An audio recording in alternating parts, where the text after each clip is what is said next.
Hi everyone, welcome to today's video. And today I'll be just talking about packaging, the different types of packaging, etc.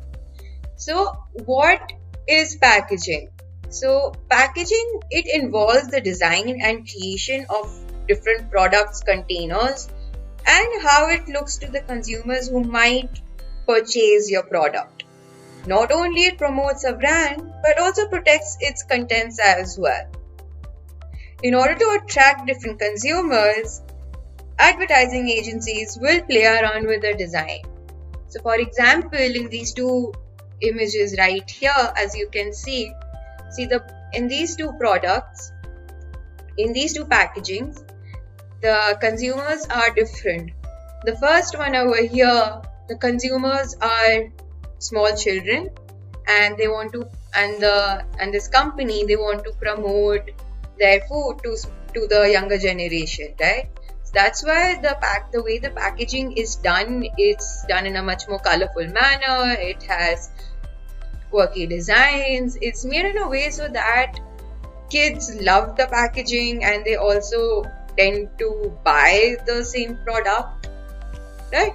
Now similarly, over here for a hot beverage named chai, or also known as tea, it's made in a much more subtle manner.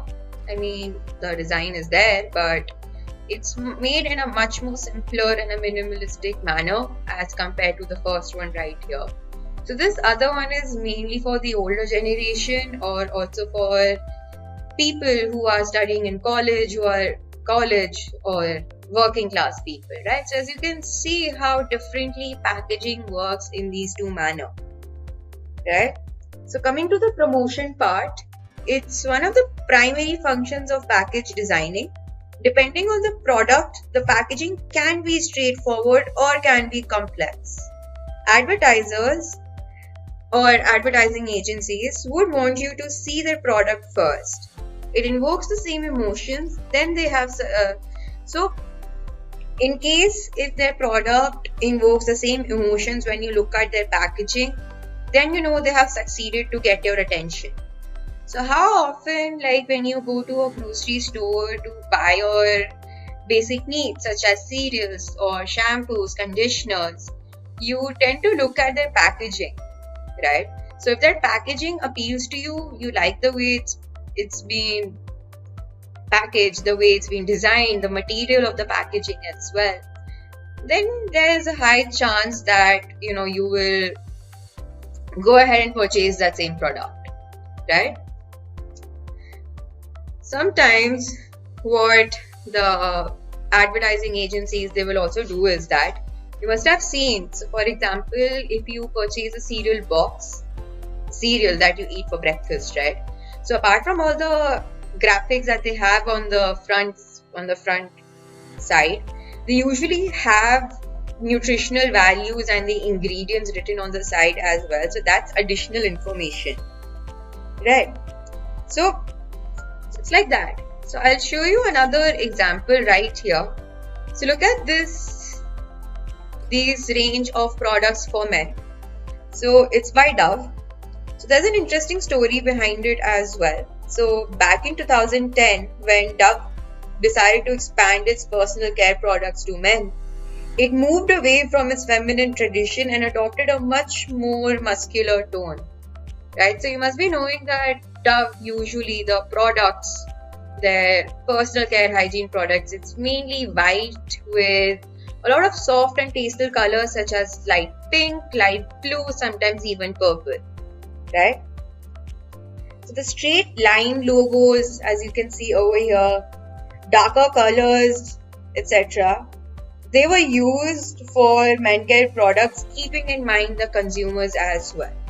So the same product, Dove, like known for its feminine brand, it cannot be sold to men because of the way it's been packaged, right? So in order to cater the same product, personal care products, for the opposite gender, so they had to also play around with the packaging as well. So now coming to the 3 levels of packaging, and yes, there are 3 levels of packaging. Yes, you heard that right. So the first one being the primary packaging, like the first one right here. So it's most closely touches the product, often known as retail packaging.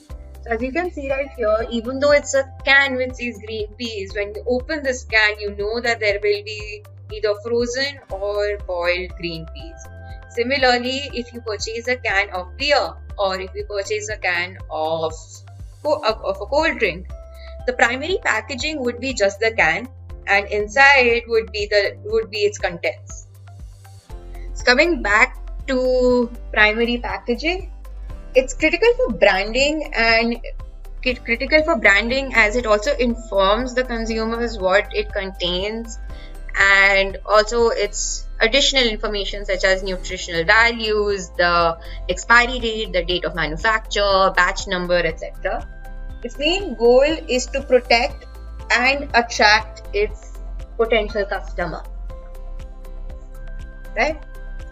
So it also depends from product to product. Not every product will also have such kind of a can as well, right? Now coming to the second one, which says secondary packaging. Secondary packaging is mainly used for shipping products in primary packaging, right? So as you can see right here, the secondary packaging would be like this big cardboard box where there are some cans of green peas or cans of cold drinks right here. So yeah, so as you can see that inside this cardboard box is several cans of cold drink or probably these green peas, right? So this cardboard box itself is called a secondary packaging. So again, as you can make out, that cardboard box protects and also provides branding while it's shipping, right? So quite often when this box gets closed, it is most likely that the same company would add the tape or probably just paint on their brand's logo or something, right? It's also used to display packaging in retail locations, and it does somewhat also overlaps primary packaging as well. So now coming back to the last one, which is the transit packaging, or also known as tertiary packaging. So most often tertiary packaging is used by warehouses to ship secondary packaging, right? So how many times you've seen that, and there's another example that, for example, like you're shifting houses, right? You're moving from one state to another state. So a lot of the times you must be seeing that these big cardboard boxes are used along with the tape to put inside smaller cardboard secondary packaging, right? So this itself is also known as tertiary packaging, that example, right? So the main goal of tertiary packaging is to protect its contents during shipment and a lot of the time when it's being transit, right? So it's also pretty common when different products are being exported or imported from different states to another state, which involves a lot of fragile items or consumer goods, right? So typically it's not seen by the consumers like this big packaging. And now that you've covered the 3 stages of packaging, so why are all these 3 different types of distincts important? Your packaging is an opportunity to personalize your product and help stand out from the crowd. How your packaging looks like, it tells a huge deal about your product and about your business, hence giving out a strong message to the consumers. There's a chance that your product can be damaged during shipping, stocking at store, or even when the consumer is taking it home. That's why it's critical to strike a balance between all the 3 levels to keep your product looking great and properly protected. So now that I've covered up the technical parts, I'll just to lighten up the mood, I will also be sharing some fun facts of packaging. So did you know that paper food packaging has stood up the test of time? A worker in Brooklyn, New York accidentally changed the settings of a machine and accidentally cut through the small bags instead of creasing. So when the owner realized that they could cut and crease in a single step, it paved the production of cardboard boxes for packaging to maintain freshness. So who knew, right? The second fun fact would be, like, did you know that the agriculture industry uses majority of America's cardboard boxes? And thirdly, another fun fact, some materials are less germy than others. Research shows that manufacture of cardboard boxes can ward off germs. To make cardboard boxes, layers of paper are bonded at a temperature up to as high as 200 degrees Fahrenheit, which is a lot hotter than most pathogens can withstand. So that's about it.